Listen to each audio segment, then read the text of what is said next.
Меня зовут Ксения. Меня зовут Павел. И это наша история.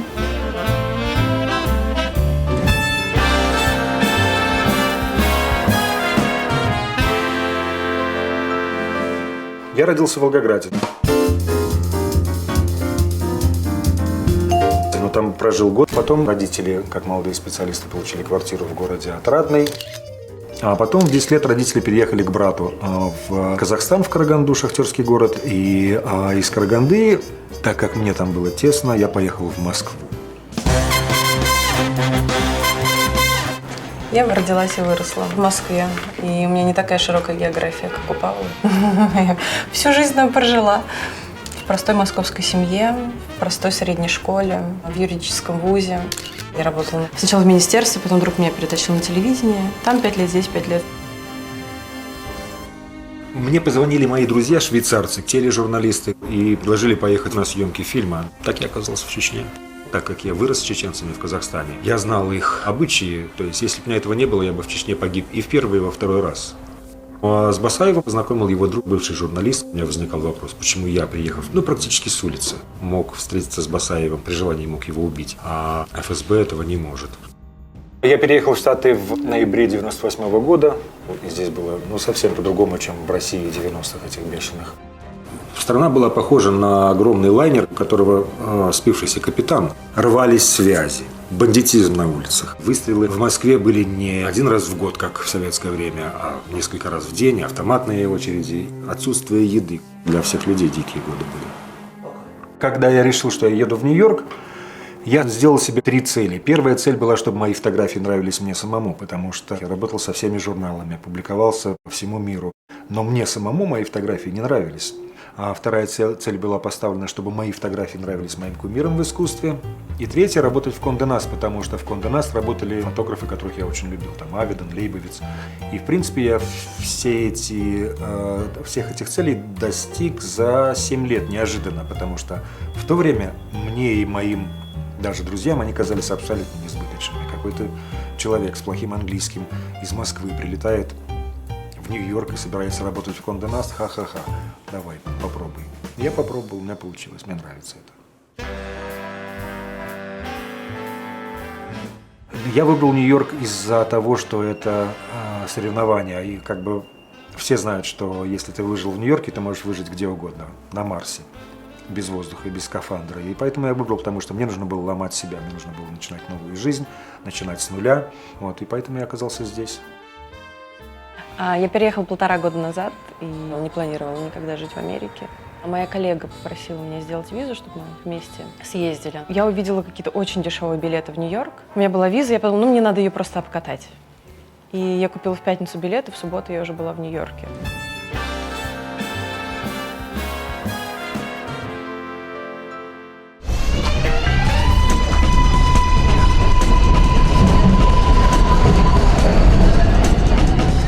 Город меня вдохновил сильно, очень. Меня, пожалуй, вежливость поразила и толерантность.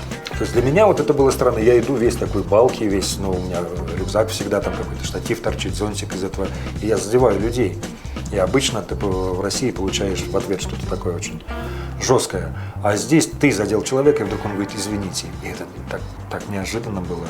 Город меня вдохновил сильно. Я очень люблю.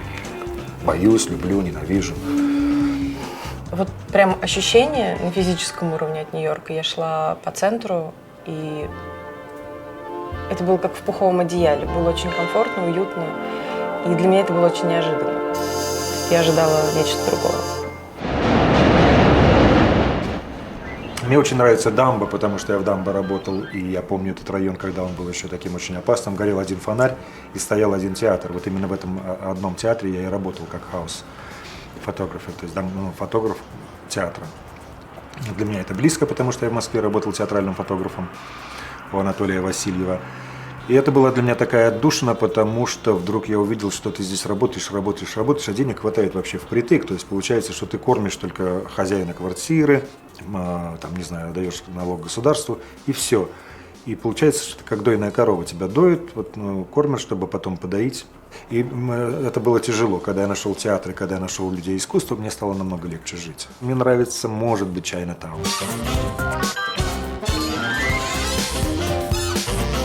Мне очень нравится Центральный парк, потому что я люблю там бегать, бродить, там лес. Вообще весь Нью-Йорк мне нравится. А Бронкс какой красивый, а Гарлем.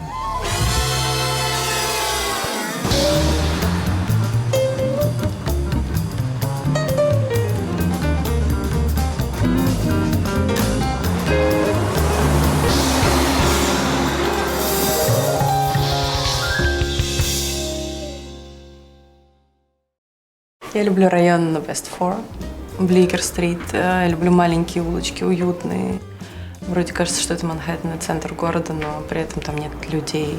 Очень уютно. Как будто старая Европа. Да, Гринвич Виллидж первый такой. Я все в Европу, да. Ну, в общем, там очень приятно. Особенно здорово в 6 утра там бродить.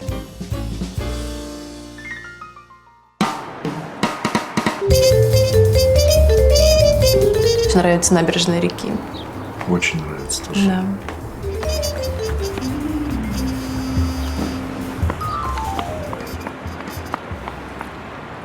Мой друг поступал один в ГИТИС, поступил, знакомая и подружка поступила в АМХАТ, а я поступил в Институт культуры, потому что только там учили фотографии. Хотел быть фотографом. Так как студенты, мы имели право ходить во многие театры, и с тех пор театр стал моей как бы второй жизнью, и я очень много снимаю театров. И снимал их в России, и продолжаю снимать здесь. Так я попал в театр, и это изменило мою жизнь. Анатолий Васильев изменил мою жизнь в России. И Роберт Уилсон здесь тоже абсолютно случайно, я не знал этого имени, и познакомил меня со своим театром. Вот эти два режиссера, которые повлияли на меня визуально и сделали мою жизнь. У меня нет определенной специализации. То есть, в принципе, как профессионал я снимаю все. Все, что меня просят снимать. Но сам я люблю снимать театр, я люблю снимать людей. Вот, пожалуй, мода, театр, актерские хедшотс. С моделями я работаю, для них делаю. И я продолжаю свой проект, этот «Портреты художников», который как бы будет со мной вечно, я думаю, теперь уже. Ой, хорошо, молодец. Вот так, хорошо, налево. Смотри туда. Я переехал, естественно, у меня друзей здесь много жило. И однажды меня попросил художник один, чтобы я помог его знакомой, ТВ-продюсеру в Нью-Йорке с квартирой. Я говорю, я не могу помочь с квартирой, потому что это не моя специальность, но я могу ей дать возможность пожить у меня какое-то время, чтобы она нашла квартиру. Эта девушка очень любит всех знакомить. Вот, и она пыталась меня несколько раз познакомить, но показала, когда Ксенина песню «California Dreaming», то тогда как бы я запал, мне было очень интересно. Это закрытый взгляд, немного сбоку, почти никогда не смотрит в камеру. Да, я случайно записала песню, у нас настояли мои друзья, выложила ее на YouTube. А Яна показала Павлу, при этом она нас как-то сводила, то есть мне что-то про него расскажет. Я приехала ее навестить, день я побыла у нее, и потом встретились уже с Павлом, и не расставались больше. Проблема была, и большая была проблема, то, что я абсолютно потерялась. Когда ты 10 лет работаешь, 10 лет ходишь на работу, ты знаешь, что делать, то здесь я подумала, о, это здорово пить по понедельникам кофе на набережной Гудзона, и все мне завидовали. Но потом я поняла, что это ужасно тяжело, без работы, и я пыталась сделать что-то творческое, и только сейчас, наверное, я поняла, что творчество – это немножечко не для меня. Когда сейчас появилось это понимание, стало хотя бы чуть-чуть полегче. И вообще я скучала по родителям больше всего, потому что мне очень дружная семья. Да. Плакала, мама. Да. Хочу к маме. Вообще привыкать к Нью-Йорку я слышал, что это 3 года. 3 года. А потом ты уже начинаешь жить. А пока ты привыкаешь, пока ты в панике. Организм в панике, глаза в панике, Да, чувства в панике.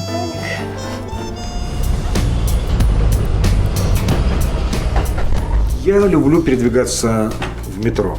И я очень люблю нью-йоркское метро. Я люблю его за непомпезность, за то, каких я людей вижу, за музыку, которую я там слышу, за персонажей, за то, что это работает 24 часа в сутки.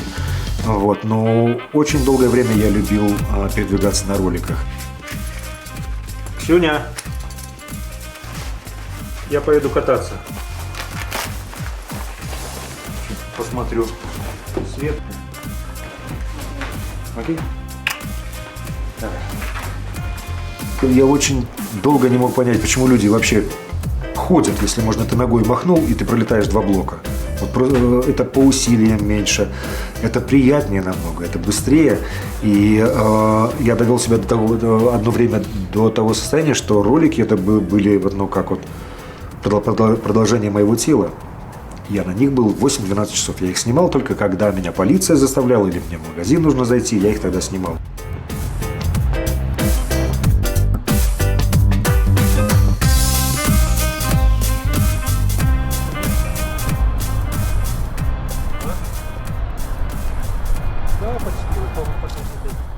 И я всегда мечтал просто пересечь Америку на роликах. Из Нью-Йорка в Сан-Франциско. Только на роликах. Один. Еще будет. Уже было 3 попытки. Я думаю, что я еще соберусь туда.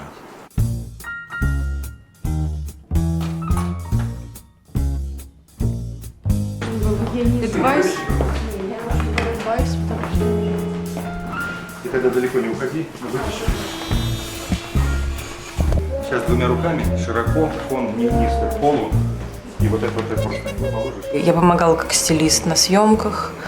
Я помогаю Паше как осветитель, ну, как ассистент. Но мне все время кажется, что он очень нервничает. На самом деле он просто очень сосредоточен на работе. И он не особо не выбирает слов или, не знаю, что-то, чтобы тебе что-то сказать или объяснить. Объяснил 1 раз, делай так.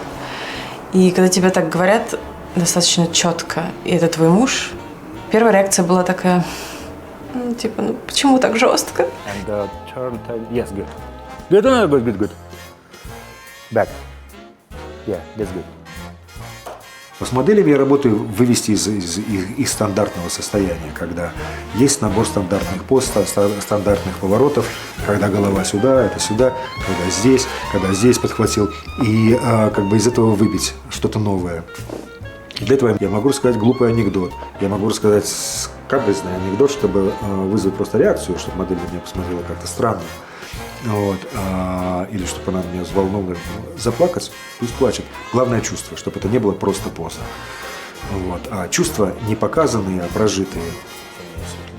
Давай еще покрутимся, просто крутись на каждый щелчок. Я знаю, что мне не очень легко понять, когда я говорю на английском и быстро. И модели прислушиваются, но когда они прислушиваются, они получают вот этот, как раз они получают вот этот, я получаю этот их взгляд, вот, которого я хочу.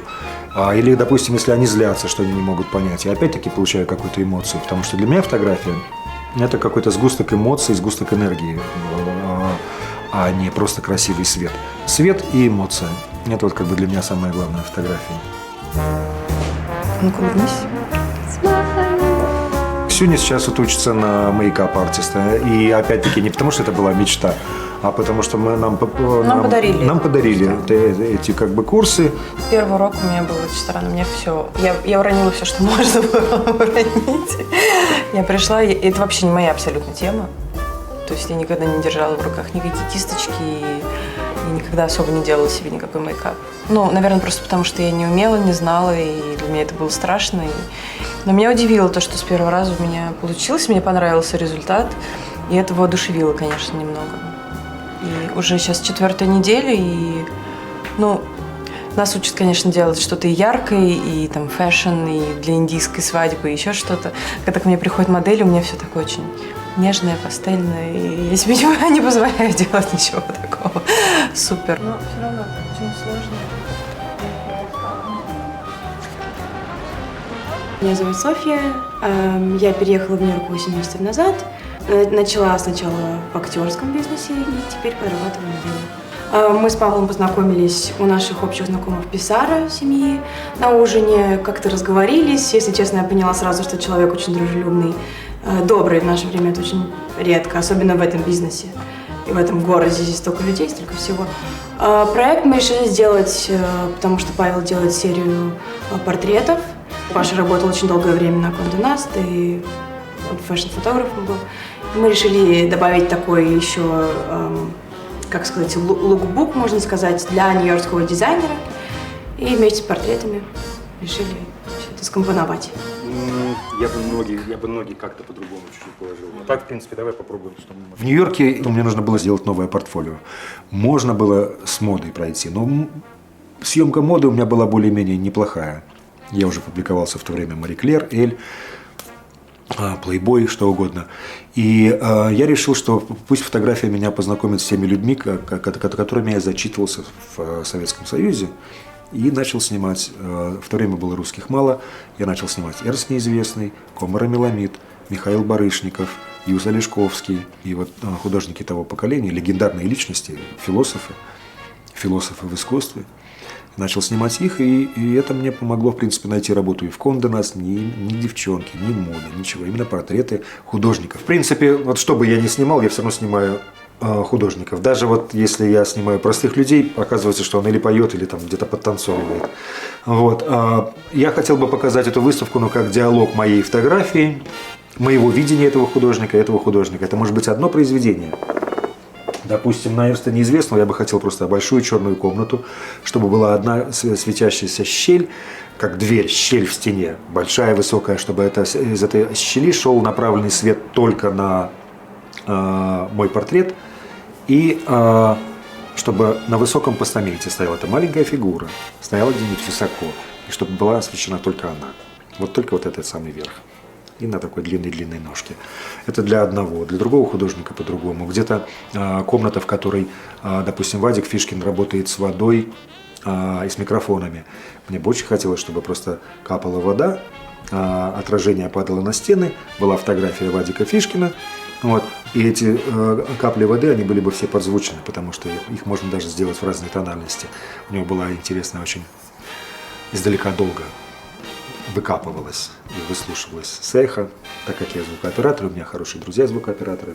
Такого плана, что человек пришел на выставку, он попал в другой мир, созданный мной и моими друзьями.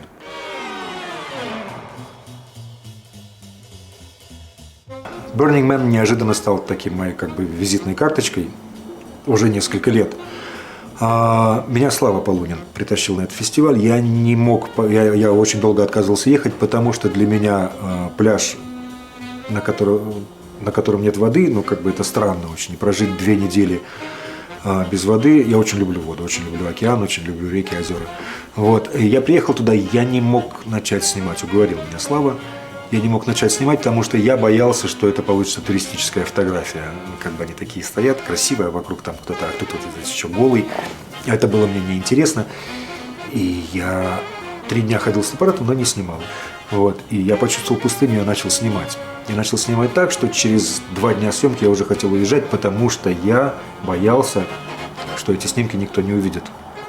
Просто я считал, что их должны увидеть все. Я сам был в восторге, я не верил, что это я их снял. Как-то все совпало абсолютно.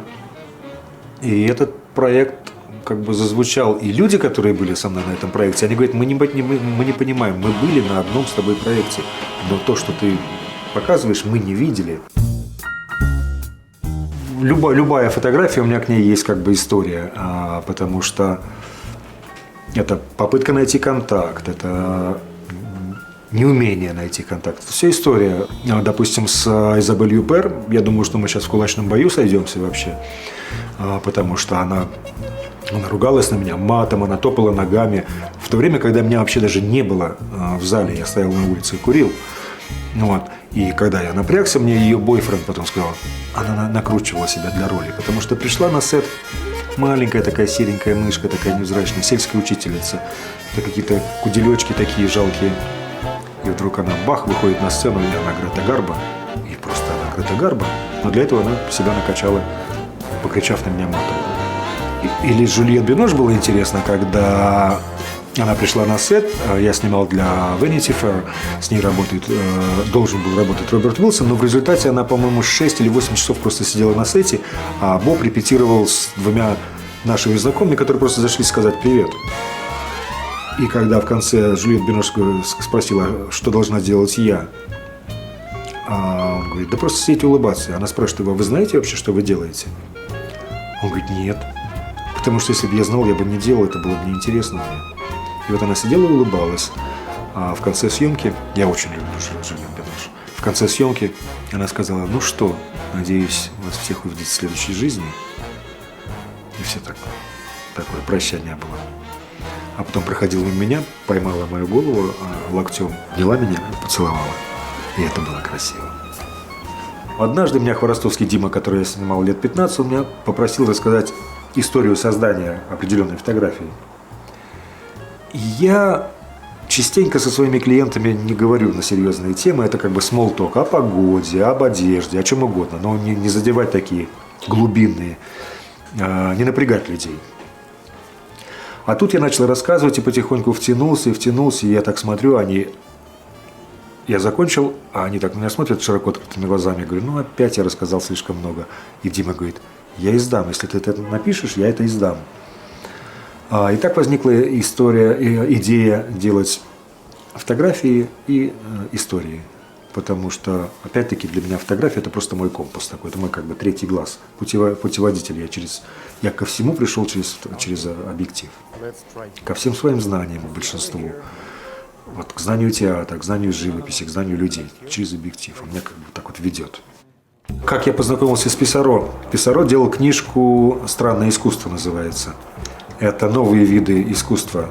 Акционизм, скульптуры из льда, то, что, может быть, невозможно хранить. И я ему начал показывать портреты именно художников, говоря, что вот у меня интересный художник, он делает из мусора скульптуру, а этот у меня интересный, он делает из этого, из фантиков, там, из того. И они персонажи интересные. А он смотрел эти фотографии и говорил: а кто это снимал их? Я говорю: я. Он говорит: правда? И он стал смотреть не на то, что я ожидал, не на их творчество, а на мое. И так мы подружились, и вот пытаемся сейчас сделать вместе и выставку, и книжку. What is the next step? What is the next step to show you? Do I have to collect them all? Do I have to write the text to represent you? I see. What I would do, because you, as you suggested yourself, you only want to show the most spectacular images. I mean, put those out together, and I think almost automatically by themselves, you would say, oh, well, this belongs to chapter 1, this belongs to chapter 2, chapter 3. I think that would be great. Plus, yeah. No, totally. They're fascinating images. What's fascinating in you is how your practice has generated a reflection on this situation of artists who do art everywhere in so many different fashions and situations that are totally uncharted and unknown and often unpaid. You pay no attention to them, but you're there. You are the one who pays attention for us on these exceptional situations.